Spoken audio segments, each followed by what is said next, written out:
नमस्कार साथियों, आप सभी का बहुत बहुत स्वागत है आप सभी के अपने इस YouTube चैनल में। दोस्तों, आज के इस वीडियो में हम लोग जानने वाले हैं लट लकार यानी कि वर्तमान काल में अनुवाद कैसे करते हैं, यानी संस्कृत से हिंदी में अनुवाद करना हम लोग सीख रहे हैं। और आज के इस वीडियो में हम लोग सीखेंगे कि लट लकार यानी कि वर्तमान काल में हम लोग हिंदी से संस्कृत में अनुवाद किस प्रकार से करते हैं। तो आइए हम लोग शुरू करते हैं। अगर उससे पहले आप सभी हमारे चैनल पर नए हैं तो हमारे चैनल को सब्सक्राइब जरूर कर लीजिए तथा बेल आइकन को प्रेस कर लीजिए ताकि मैं जो भी वीडियो अपलोड करूं आप सभी के पास जल्द से जल्द पहुंच सके और आप सभी उस वीडियो का लाभ उठा सके। और हाँ, वीडियो को लाइक करना ना भूलें। अगर आप सभी लोगों को वीडियो अच्छा लगता हो तो वीडियो को अपने दोस्तों के पास भी शेयर कीजिए ताकि आपके दोस्त भी इस वीडियो का लाभ उठा सकें। तो आइए हम शुरू करते हैं लट लकार यानी कि वर्तमान काल में अनुवाद किस प्रकार से करते हैं। तो चूंकि देखिए, लट लकार का मतलब होता है वर्तमान काल। लट लकार का मतलब क्या होता है? वर्तमान काल होता है। चूंकि वर्तमान काल में आप सभी जानते हैं कि यानी प्रेजेंट टाइम में जो भी काम होता है वो क्या होता है? आपका वर्तमान काल में होता है। जैसे कि वह पढ़ता है, वह हंसता है, वह गाता है, मोहन पढ़ रहा है, महेश पटना जा रहा है, मैं प्रतिदिन यहाँ आता हूँ। ये सब वाक्य वर्तमान काल के वाक्य हैं। ठीक है,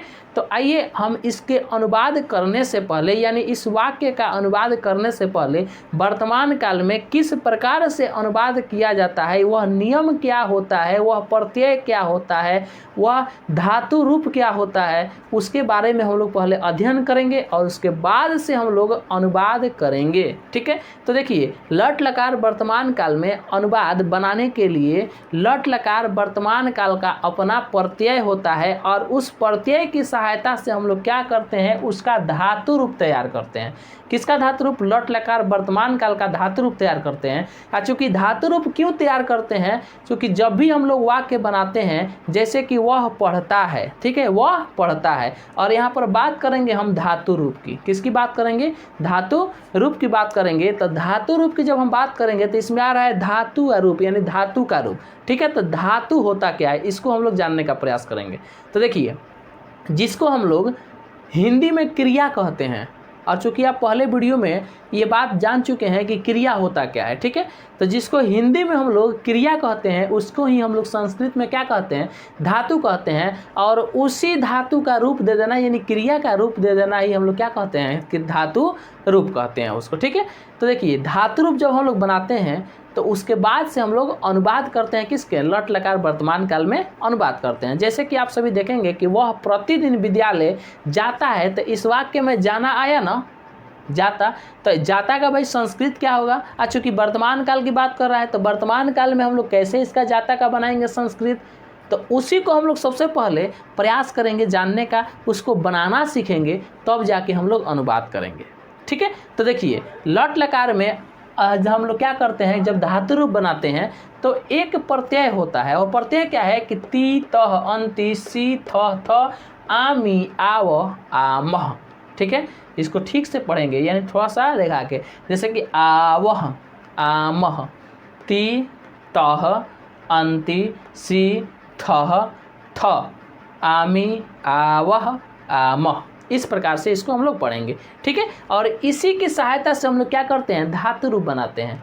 जैसे यहाँ पर एक धातु हम लोग लिए हैं, पठ मतलब होता है पढ़ना। क्या होता है? पठ मतलब होता है पढ़ना। पठ एक धातु है और पठ का अर्थ होता है पढ़ना। और इसी धातु का रूप हम लोग बनाएंगे लट लकार वर्तमान काल में। किसकी सहायता से? प्रत्यय की सहायता से। और कौन से प्रत्यय की सहायता से? तो लट लकार वर्तमान काल के प्रत्यय की सहायता से। तो लट लकार वर्तमान काल का प्रत्यय क्या है? ती तह अंति सी थह थ आमी आव आमा। जैसे कि आमी आवह आमह, जैसा कि आप सभी यहाँ पर बोर्ड पर देख सकते हैं कि दिया गया है ती तह अंति सी थ थ आमी आव आम। तो इसी धातु इसी प्रत्यय की सहायता से हम लोग क्या करेंगे? लट लकार वर्तमान काल में धातु रूप को तैयार करेंगे। जैसे आप सभी देख सकते हैं कि पठ का यहाँ पर धातु रूप तैयार करके रखा गया है कि पठती पठतः पठंती पठसी पठतः पठत पठामी पठावह पठाम। ठीक है, तो देखिए यहाँ पर सबके अंत में देखेंगे तो यहाँ पर दिया है ती तह अंति सी थह थ आमी आवह आम। यहाँ पर है कि नहीं? ठीक उसी प्रकार एक हंस धातु लेते हैं। हंस मतलब होता है हंसना। हंस मतलब क्या होता है, हंसना होता है। तो देखिए हंस का बनाइएगा तो हो जाएगा हंसती, हंसत, हंसंती, हंससी, हंसत, हंसत, हंसामी, हंसाव, हंसाम। ठीक है। उसी प्रकार एक गम धातु लेंगे। ठीक है, क्या लेंगे, गम। ठीक है, तो गम मतलब होता है जाना और इसका आदेश चलता है गच। तो देखिए जिसका जिसका आदेश चलता है ना, ठीक है, तो जिसका आदेश चलता है ना, तो जिसका जो मूल रूप होता है यानी मूल धातु होता है वो सिर्फ और सिर्फ किस में चलता है, लीट लकार में चलता है, यानी आपका भविष्यत काल में चलता है। इसको जब हम लोग भविष्यत काल पढ़ेंगे तो उसमें हम लोग जानने का विस्तृत तरीके से प्रयास करेंगे। तो देखिए जिसका जिसका आदेश होता है तो 4 गो लकार में सेम चलता है, एक ही जैसा चलता है। कैसे, कौन कौन से, जैसे कि लट लकार में, लोट लकार में, लिरिट लकार नहीं, लिरिट लकार नहीं, लट लकार, लोट लकार, लंग लकार, आबिदिलिंग लकार में एक ही जैसा धातु रूप को चलता है, लेकिन लिरिट लकार का बदल जाता है। जैसे कि गम क्या है, एक धातु रूप है। ठीक है, धातु है, धातु रूप नहीं है, एक धातु है। गम क्या है, एक धातु है और इस गम का आदेश होता है गच। तो गच का यदि हम धातु रूप तैयार करेंगे ना तो 4 गो में एक समान के रूप चलेगा, गच ही का रूप चलेगा। लेकिन जब लिरिट लकार आएगा ना तो लिरिट लकार में गम का रूप चलता है। ठीक है, तो देखिए इसमें हम लोग किसका चलाएंगे, गच का चलाएंगे। गच्छति, गच्छतः, गच्छन्ति, गच्छसि, गच्छथ, गच्छत, गच्छामि, गच्छाव, गच्छाम। ठीक उसी प्रकार धाव एक धातु है। धाव, धाव, धाव माने होता है दौड़ना। धाव में आकार धाव, धाव, धाव मतलब क्या होता है, दौड़ना। तो दौड़ना का हम लोग यदि बनाएंगे तो क्या होगा, धावती, धावत, धावंती, धावसी, धावत, धावत, धवामी, धवाव, धवाम। ठीक है, उसी प्रकार यदि आप चल का बनाइएगा, चल मतलब होता है चलना। तो चलती, चलत, चलंती, चलसी, चलथ, चलत, चलामी, चलाव, चलाम। सबके अंत में देखेंगे कि ती, त, अंति, सी, थ, आमी, आव, आम ये आपका मौजूद है। ठीक है, तो इससे निष्कर्ष क्या निकलता है, निष्कर्ष यही निकलता है कि आप धातु रूप जब बनाते हैं लट लकार वर्तमान काल का, तो सिर्फ और सिर्फ यदि आपको लट लकार वर्तमान काल का प्रत्यय मालूम हो, और प्रत्यय कौन सा, ती, तह, अंति, सी, थ, आमी, आव, आम, तो दुनिया का कोई भी धातु रूप हो आप लट लकार वर्तमान काल में बनाना चाहे तो प्रत्यय की सहायता से आप बना सकते हैं। ठीक है, तो प्रत्यय आपको याद होना चाहिए, धातु रूप तो अपने आप बन जाएगा।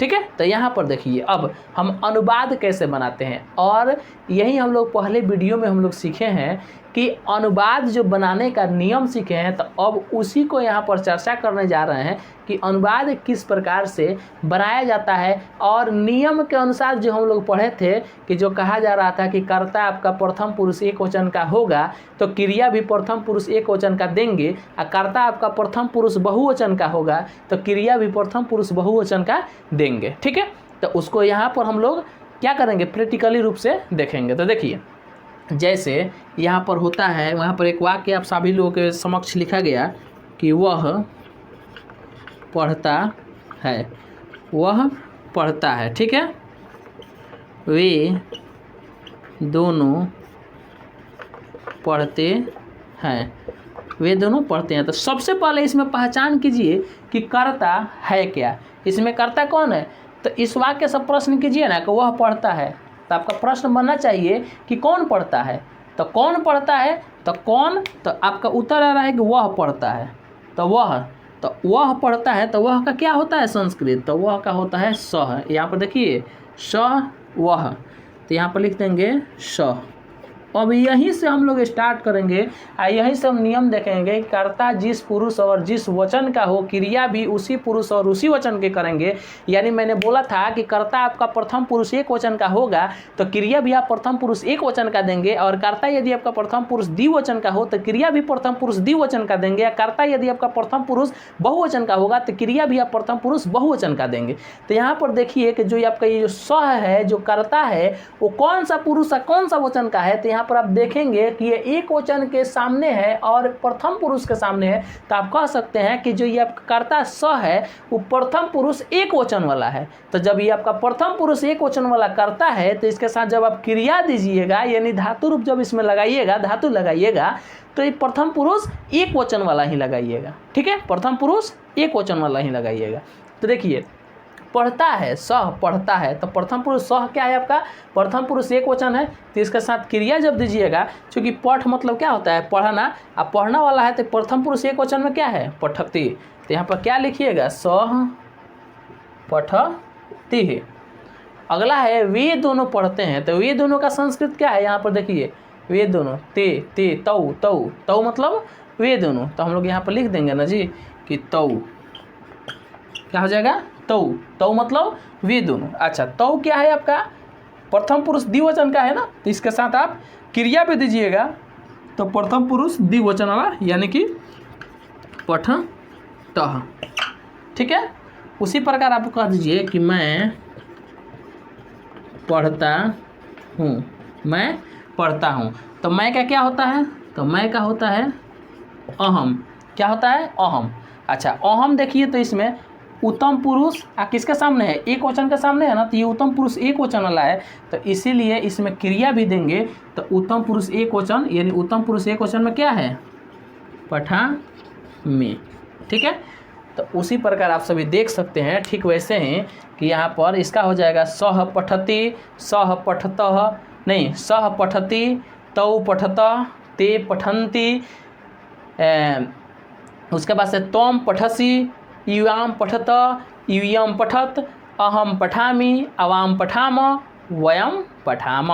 इस प्रकार से ये अनुवाद बनता है। जैसे कि आपका यहाँ पर पढ़े कि पठती पढ़ता पठन्ति, पठसी पढ़ता पठत, पठामी पठाव पठाम, यानी वह पढ़ता है, वे दोनों पढ़ते हैं, वे लोग पढ़ते हैं। और उसके बाद से आ जाएगा आपका कि तुम पढ़ते हो, तुम दोनों पढ़ते हो, तुम सभी पढ़ते हो, मैं पढ़ता हूँ, हम दोनों पढ़ते हैं, हम लोग पढ़ते हैं। तो इस प्रकार से आप अपना नोटबुक तैयार करेंगे, यानी जब आप कॉपी में आप लिखना स्टार्ट करेंगे तो सबसे पहले आप सभी इसको विस्तृत तरीके से ढंग से अपना फेयर बना लेंगे और उसके अनुसार आप सभी क्या करेंगे, अनुवाद जब करेंगे ना तो लिखेंगे अलग अलग, एक एक धातु रूप लेंगे अब बनाएंगे। जैसे कि हंस का हो गया, तो वह हंसता है, वे दोनों हंसते हैं, वे लोग हंसते हैं। अब वह का संस्कृत भी मालूम है, वे दोनों का संस्कृत भी मालूम है, और वे लोग का भी संस्कृत आपको मालूम है, ठीक है। तो यहाँ पर लिखा भी गया है, जिनको नहीं मालूम है वे लोग देख लेंगे और याद कर लेंगे, ठीक है। तो आपको सबका मालूम है, तो क्या करना है, सिर्फ और सिर्फ करना है, इसको उठाना है और उठा के सजा देना है, बस काम खत्म है नहीं जी। देखिए संस्कृत कोई बहुत भारी चीज़ नहीं है, जो कि बहुत बड़ा पहाड़ नहीं है जो आपसे उठने वाला नहीं है, बस आप उठाने का तो प्रयास कीजिए, एक कदम बढ़ाइए, आप एक कदम बढ़ाइए, मैं आपके लिए 10 कदम बढ़ाऊंगा। आप सभी बस इसको ये मन में मत रखिए कि ना संस्कृत क्या है कि बहुत बड़ी चीज़ है, ये समझ में नहीं आता है, बिल्कुल समझ में आता है। तो मिलते हैं एक नए वीडियो के साथ, तब तक के लिए thank you, thanks for watching my video.